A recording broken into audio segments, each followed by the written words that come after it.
고령화 시대로 접어들면서 건강한 삶에 대한 관심이 높아지고 있죠. 하지만 내 체력은 어느 정도 돼야 건강하다고 말할 수 있을까요? 네, 건강한 삶을 위한 고령층의 체력 기준을 보다 구체적으로 제시한 연구 결과가 얼마 전에 나왔는데요. 한국스포츠개발원 성봉주 책임연구원 연결해서 자세히 알아보겠습니다. 안녕하세요. 네, 안녕하세요. 성봉주입니다. 네, 반갑습니다. 최근 질병 또 노쇠 예방을 위한 한국인의 체력 기준이 제시가 됐다고 들었습니다. 이게 구체적으로 어떤 내용입니까? 네, 저희 연구원에서는 국민의 체력 기준을 제시하기 위해서 한 2년마다 국민 체력 실태 조사를 해오고 있거든요. 네. 이것은 이제 한국 유일의 성인과 노인 대상 체력 실태 조사인데요. 통계청 인증 조사입니다. 근데 한 4,500명 정도의 전국의 샘플을 한 번에 하는데 5세 단위로 체력을 나누어서 제시하고 있습니다. 성인과 노인을 이제 체력 항목도 다른데요. 키, 몸무게, 체지방률 등 체격 이외에 근력, 근지구력, 유연성까지는 성인과 노인이 공통 항목인데 65세 이상의 노인들은 근력, 근지구력, 평형성을 알아보기 위해서 의자에서 앉았다 일어서기, 그다음에 상체 유연성 등 특수한 항목들을 추가해서 하고 있고요. 그 이외에 등 뒤에서 손잡기, 그다음에 심폐지구력인 6분 거리 걷기 등을 실시하고 있습니다. 이러한 체력 측정 결과들과 질병과의 관련성을 통해서 질병과 노쇠 예방을 위한 최소한의 체력 수준을 제시하고 있습니다. 이번 연구가 이제 성인과 노인을 대상으로 해서 5세 단위로 이렇게 측정을 하셨다라고 했는데 성인들도 이런 거에 대한 관심이 많겠지만 일단은 노령화 사회를 이제 앞두고 노인들에 대한 기준이 좀 궁금하거든요. 65세 이상 고령층의 경우에는 각각 어떤 기준을 충족해야 합니까?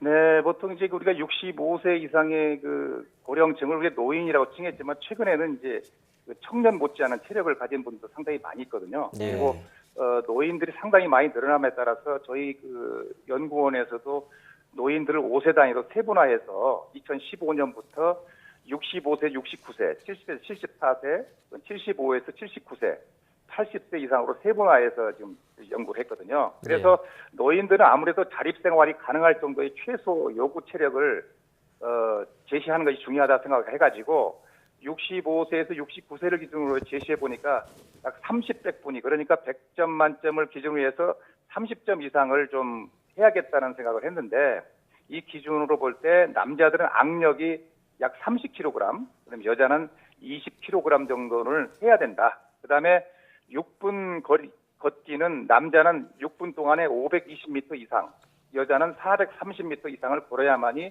최소한의 체력을 갖출 수가 있다. 그다음에 눈뜨고 외발서기는 남자는 10초 정도 이상, 여자는 8초 이상, 30초 동안 의자에서 앉았다 일어서기 기능은 남자와 모두 14회 이상, 그다음에 유연성 요인인 앉아서 윗몸 앞으로 굽히기는 남자는 5cm, 여자는 10cm 이상을 최소한의 권장 체력 수준으로 제시하고 있습니다. 이 질병을 예방할 수 있는 최소 또 체력 수준으로서 60에서 64세 대상 남성은 12m에 약 2100m, 여성은 1800m를 12분 동안 달릴 수 있어야 되고요.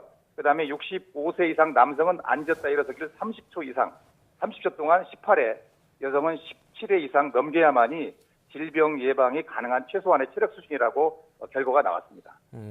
말씀을 들어보니까 악력이나 걷기, 눈뜨고 외발서기, 유연성 이런 다양한 것들을 측정을 하는데 마치 우리가 이제 중고등학생 때 체력장을 했던 그런 생각이 나거든요. 체력장은 이제 등급별로 나누는데 이런 노인들의 체력 기준 같은 경우에는 기준을 미치지 못한다, 미친다 이 정도로 나눌 것 같은데 기준에 미치지 못한다라는 거는 어떤 의미인가요? 아무래도 이제 우리가 체력 수준을 낮출 때는 보통 5단계로 나눠놨었는데요. 이 노인도 마찬가지로 5단계로 나눴었는데 체력의 기준에 미치지 못하고 점점 체력이 떨어지게 되면 결국은 허약 노인군에 속하게 될 확률이 높다고 할 수가 있죠. 그래서 허약 노인이라고 하는 것들은 65세 이상 노인 중 약 17%에 해당되는 노인군인데요.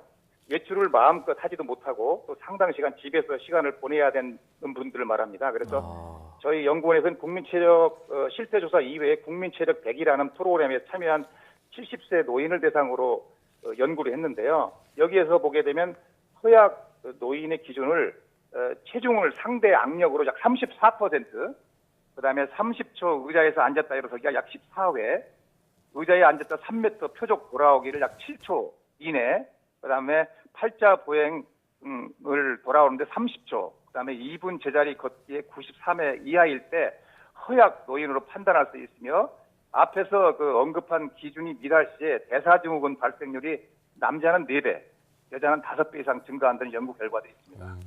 네.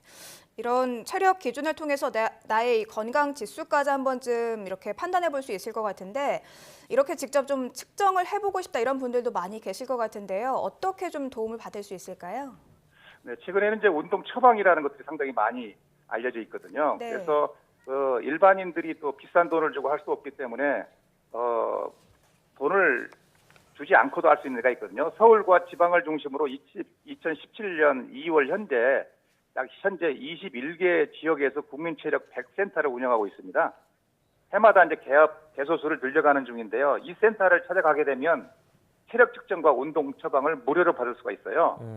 이 국민체력 인증센터에서는 100세 시대를 맞아서 과학적인 체력 측정과 체력 관리를 돕는 곳인데요. 이 센터에서는 본인의 체력을 측정하는 것뿐만이 아니라 개인에 맞는 맞춤 운동 처방을 해주고 있습니다. 그래서 이 전문가의 도움을 받아서 체계적이고 과학적으로 관리하는 것이 부상 예방을 할 수 있고 또 운동의 효과도 배가시킬 수 있는 방법이라고 할 수가 있습니다. 아직은 이제 전국 각지에 분포되어 있지 않기 때문에 주변에 국민체력 100센터를 찾기가 상당히 어려울 수 있는데 만약에 자기 주변에 국민체력 100센터가 없다면 보건소를 찾아도 싼 가격에 무료로 운동 처방에 도움을 받을 수가 있습니다. 국민체력인증센터 또는 이제 보건소를 찾아서 이런 체력 검진을 해볼 수 있다라고 말씀해 주셨는데 보통 건강검진은 이제 1년에 한 번 정도가 좋다라고 하지 않습니까? 이 같은 체력 검진은 얼마나 자주 하는 게 좋을까요? 되도록이면 자주 하는 게 좋은데 뭐 현실적으로 자주 하기가 상당히 어렵다고 볼 수가 있죠. 그래서 적어도 저희들이 권장하는 체력 측정 체력 검사는 1년에 한 2번 이상은 체력의 점검을 해줘야만이 자기 자신의 체력 수준을 알고 그거에 대처할 수 있는 그런 기준을 자기가 알아볼 수 있다는 것이기 때문에 적어도 2번 이상을 권장하고 있습니다. 네, 2번 이상 받으면 좋다 이런 말씀 주셨는데 내가 좀 체력이 부족하다 싶으면 보완을 해야 하지 않겠습니까? 우리가 일상생활을 할 때 어떤 운동을 하면 좀 체력을 이렇게 키우는 데 도움이 될까요? 그 노인들은 가장 어려운 게 자립생활을 스스로 할 수 있는 것이 중요하거든요. 그래서 네. 노인들에게 가장 중요하게 여겨지는 것이 걷기 능력입니다. 걷기 능력, 심폐지구력 능력이고 그 이외에 또 근력이 많이 떨어져서 전체적인 어려움이 많이 생기거든요. 그래서 노인들에게는 심폐지구력과 근력을 반드시 키워라. 그래서 이제 자주 걸어다니고 간단하게라도 이제 근력 운동을 권장을 하거든요. 이 걷기 운동을 통해서는 근지구력과 심폐지구력이 강화시킬 수 있고요. 자기의 체중을 이용한 스쿼트라는 운동이 있는데 처음에는 이제 횟수를 낮은 데서부터 높여가는데 약 10회에서 30회 정도 자기 몸을 체중을 이용해서 2, 3세트를 해주거나 그다음에 무릎을 대고 팔굽혀펴기 또 한 10회에서 30회를 1세트로 해서 2, 3세트를 해주거나 아령이나 덤벨 등의 운동도 권장하거든요. 그러니까 이런 기자재가 없으면 그냥 자기 체중을 이용해서 할 수가 있고요. 이러한 것들은 낙상 방지를 또 도와줄 수가 있고 또한 이런 것들을 위해서 수시로 평형성 운동도 시켜줄 수가 있는데 평형성 운동을 위해서는 눈 감고 외벌서기 또 한 발 들고 양말 벗고 신기 등 균형 능력을 위해서 노력하면 좋겠습니다. 네. 또 이러한 구체적인 것들로 인해서 이제 우리가 중간중간에 확인해 볼 것이 매일매일 6분 동안 내가 얼마만큼 걷는지 거리를 한번 확인하는 것도 상당히 중요하고요.